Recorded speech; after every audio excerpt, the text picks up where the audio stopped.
One thing I wanted you to talk a little bit about, you mentioned here in the quantum energy alignment. Talk a little bit about that. What exactly is Yeah. it? Yeah. So quantum energy alignment practitioner, and that's probably not a name you're going to find anywhere because I think I created it, but maybe not. I haven't Googled Nice. it. I've really been sitting with what I want to call myself and my profession based on how my work has evolved throughout the years. And I've just, and that's so I'm maybe it might even tweak it a little bit more, but that's really feeling good to me right now. So, quantum energy alignment practitioner and how that works with feng shui goes along the lines of what we've been talking about. And so, do you believe, Candace, that when you're asking for a teacher, they appear in life? Oh, for Yeah. sure. Yes. I'm taking some classes right now with a teacher I feel like I've needed for 2 years now. That's always been something important to me is recognizing my teachers, and I'm continually learning. People always say, oh, like, what classes did you need to take to do what you're doing now? If there's sometimes people are asking me out for coffee or something because they want to get into what I'm doing. And I always tell them it's a continual process. My teachers are always continuing to appear. Even my students sometimes are my teachers. Yes. And so during COVID, I'll say before COVID, my work that I did on a day in, day out basis was less on the woo side. So like I would keep my like feng shui secrets, cures, and rituals very like clinical. I would change the language to be very corporate friendly, I would say. And I do have a lot of corporate interactions in terms of presentations. Um, but that's really where I operated from. I realized I was turning off a part of myself until someone welcomed it. So if I was doing a commercial real estate um, you know, a consultation, I would do the tour and everything and kind of ask questions and wait until I realized they were open to a little bit more. And so I started to feel more and more comfortable realizing that 99% of the people who were attracted to me as clients were also receptive to all of these aspects that I had been trying to soften. Soften might not be the right word, but actually make it harder. Yeah. I was Yes. trying to like, you know, clinical everything that I knew my teachers um, always explained to me in great ways were very sacred practices, very ancient, with lots of data and research to verify. And I really clung to that. I really clung to the data because I wanted to be able to tell people the science if they asked and the non-woo side of it. Well, during COVID, I realized my interactions with clients started to shift a little bit more and get a little bit more into talking about their life goals, their transitions, their transformations, their traumas, their aspirations, their desires. And I was really just jazzed by it. I was like, yay, like a lot of times people were coming to me and just wanted a beautiful, feng shui space. And can you do my living room feng shui, or can you, that type of thing. And I would have to widen it out to be, because in feng shui, as you know, it's the entire property that we're Yes. working with and the Yeah. person.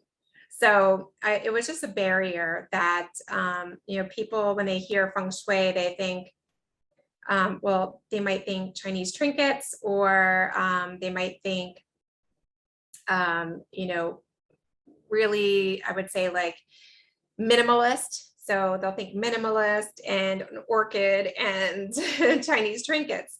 And yes, Yes. these are things that you find in feng shui spaces, but it's not the end all be all. There's so much more.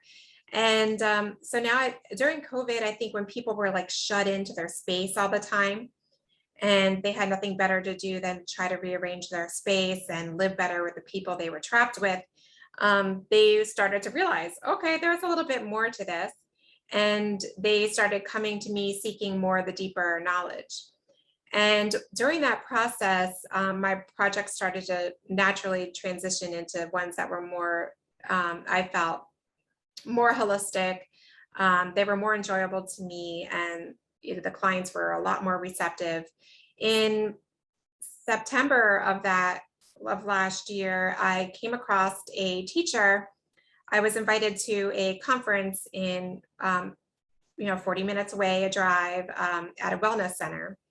And the Chinese practitioner there said, or she's more than just that. She's a holistic medicine practitioner and well trained. She said, "Hey, will you drive this woman with you and take her with you to the training and the presentations?" I said, "Sure. She lives not far from me. I'll pick her up on the way." And she was just afraid to drive. She's not used, some people don't like to drive across the bridge here. The Sunshine Skyway is like the scariest Hmm. bridge to drive over. So I Yeah. drove her.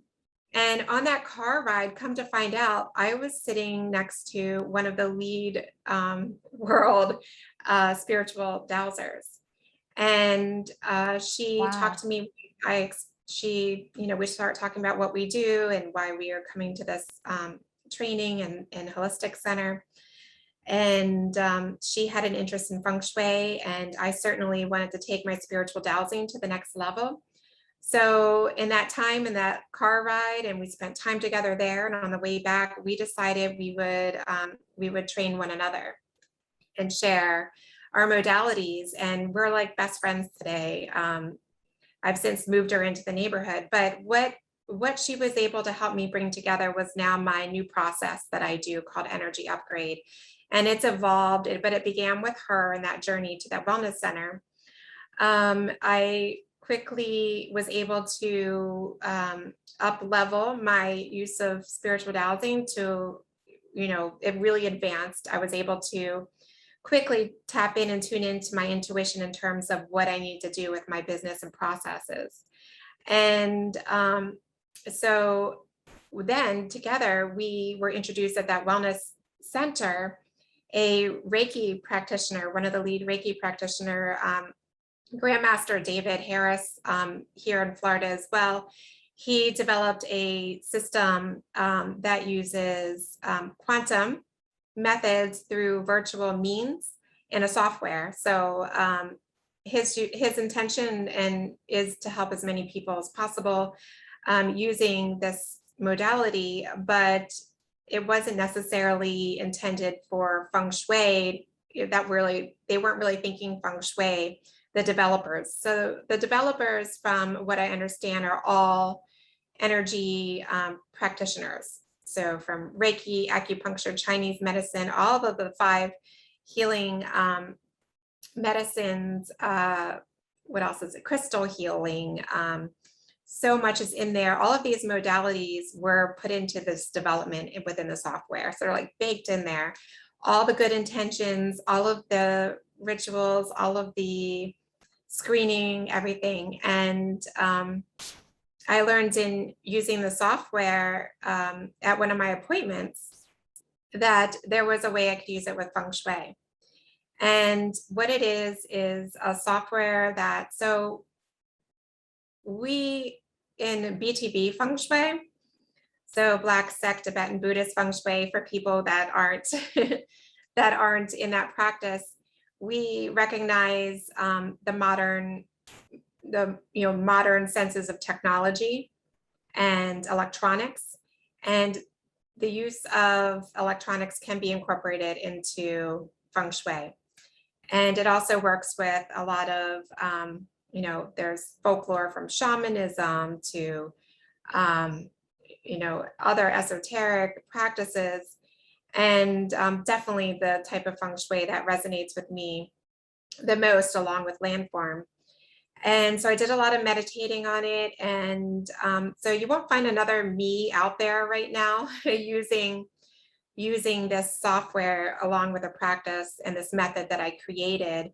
But I do feel it's an important one. And how it works is through, so in feng shui, we believe with every, light, there is a dark, with every good, there is a bad, and that duality. and that forever change, and the only constant being change, so on and so forth. Well, we know that there are negative attributes to EMF, electromagnetic field, and I am very lucky that I'm not sensitive to EMF myself, but I have a lot of clients who are. So I do a lot of work to mitigate this for clients. But being trapped in my home with COVID and many of my clients, and of course my international clients, in Canada, even more so, Australia, being reliant on electronics more and having to do all of our consultations and talking and catching up with one another through virtual means, Mhm. I really was very easily able to see this was a process I could use for the better. And so with the negative attributes of EMF, there's also positive. On the positive waves of EMF is how the software interacts.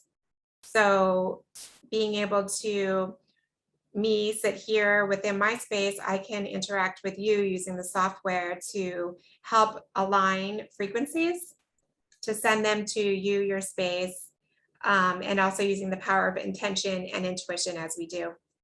So, as a quantum energy alignment practitioner, I'm able to do these things with spiritual dowsing. I'm able to align chakras, I'm able to clear, I'm able to call in good blessings using spiritual dowsing. But incorporating my practice with the energy upgrade method, I'm able to amplify my manual means with, like, think about so one of my trainers with the software talked about when the Hubble telescope went up into, all of the iterations of telescopes that we put up into space, and the different lenses, and the stronger and the stronger magnifications of that. This is like a stronger magnification and amplification of what I can do manually to help people from afar, and even in person, because I'm not making any claims that I'm able to heal people medicinally or whatnot, but if the software is using its intuitive discernment to say it wants to send frequencies of healing to radiate to myself or my clients, then, I believe I'm going to let it do its thing. And it has yielded such wonderful positive results, and really taken my practice to a greater level. So I very much rely on the ancient modality of feng shui and the foundations and all that I was taught. And that's what I teach in my school with Steve. But in my consultation practice, I have incorporated energy upgrades. And so that's been something that's been just a fun thing for me to do. I started the YouTube channel, energy upgrade feng shui tips, and it's a weekly thing that I put out a session for the collective who comes across or stumbles across my session, and then they can tell me, does it resonate? And it does, because I believe there's some energy in the virtual world where, I mean, tell me, Candace, has this happened to you where you're like scrolling on social media or YouTube and you stumble upon something and you're like, that's what I needed to hear. Like, in fact, that's my mantra today. Oh yeah. Oh yeah. So that brings me to another point too. You kind of so it's just a different modality you use in your feng shui. It's software. I've heard of there's some classical practitioners that use biofeedback. I don't know if Mhm. that's almost the same type of thing, but they actually have connected it to the 64 I Ching hexagrams, which can be found in your home, using classical feng shui, using the low pan, you use a certain ring and you can find, those 64 guas, Yeah. the 64 hexagrams. And so, yeah, I've heard I've kind of, because it's a little bit outside of you know, Yeah. my, my field right now. But yeah, it's definitely something I'd like to learn more about, because Yeah. yeah, you are able to send, the healing frequencies. You can, it's really fascinating. Well, we do it all the time, Yeah. even in religion when we're sending prayers and positive thoughts. And Mhm. there really is, and I think that's one reason why feng shui has gained a greater attraction during this time is because the world needs healing. And just sending and putting that intention out there to the greater masses. Feng shui hits its fads every now and then, like in the 70s. And I think we're coming up on another one, but I don't think it's going to be a fad. I think it will be part of a lifestyle. I think the world's ready for a change. And, we're coming out of a very masculine age with, the, you know, forging all the technology and the corporations and so on and so forth. Well, a lot of those institutions have realized, okay, things are shifting feminine and we need to like get back to the heart of things. And feng shui speaks to all of that.